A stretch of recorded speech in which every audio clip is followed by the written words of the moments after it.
बिस्मिल्लाहिर्रहमानिर्रहीम।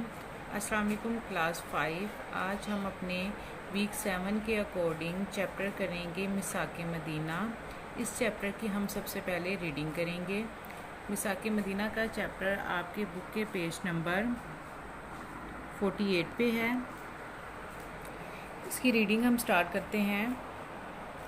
नबी सल्लल्लाहु अलैहि वसल्लम की मदीना आमद से पहले यहूद के 3 कबीले बनु कैनका, नज़ीर और कुरैज़ा मदीना के अतराफ़ में आबाद थे।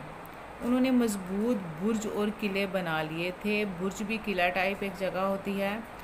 इंसार के 2 कबीलों यानी ओस और खजरज में जो आखिरी मार्का हुआ था, उसने इंसार का ज़ोर बिल्कुल तोड़ दिया। यहूद इस मकसद को हमेशा पेश नज़र रखते थे कि इंसार बाहिम कभी मुत्तहिद ना होने पाएँ, यानी कभी इकट्ठे ना होने पाएँ।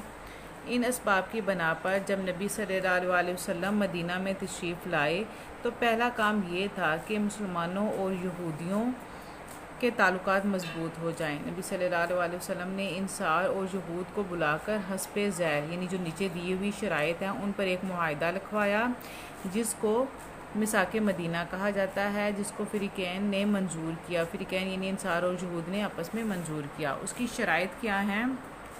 मिसाक मदीना की अहम शराइत: खून बहा और फ़दिया का जो तरीक़ा पहले से चला आता था अब भी कायम रहेगा, यानी कि अगर कोई किसी का नाहक कत्ल करता है तो उसके बदले में खून बहा लिया जाएगा, यानी उसका कत्ल किया जाएगा, या फिर उसका फ़दिया लिया जाएगा, यानी मुआवजा लिया जाएगा उसके खून का। दूसरा था शराइत में से यहूद को मजहबी आज़ादी हासिल होगी और इनको मजहबी अमूर से रोका नहीं जाएगा, यानी कि जो यहूदी हैं वो अपने मज़हब पर आज़ादी के साथ जो है वो अमल पैरा हो सकते हैं। फिर नेक्स्ट पेज है पेज नंबर 49। उसमें से है हमारी ये शराइत का कुछ बकिया हिस्सा। यहूद और मुसलमान बाहिम दोस्ताना बर्ताव रखेंगे, यानी यहूदी और मुसलमान आपस में दोस्ती के साथ रहेंगे। यहूद या मुसलमानों को किसी से लड़ाई पेश आएगी तो एक फरीक दूसरे की मदद करेगा, यानी कि अगर कोई जो है वो यहूद किसी से लड़ते हैं तो मुसलमान जो है वो उनकी मदद करेंगे। अगर मुसलमान किसी से मुसलमानों की किसी से लड़ाई पेश आती है तो यहूदी उनकी हेल्प करेंगे। कोई फरीक कुरैश को अमान ना देगा, क्योंकि जो कुरैश हैं वो उस वक़्त इस्लाम के दुश्मन थे, इसलिए जो है वो नबी करीम सल्लल्लाहु अलैहि वसल्लम ने ये मुआहदा भी रखा। मदीना पर कोई हमला होगा तो दोनों फरीक एक दूसरे का साथ देंगे, यानी दोनों फरीक इंसार भी और यहूद भी मिलकर उस दुश्मन का हमला करेंगे जो मदीना पर हमला करेगा।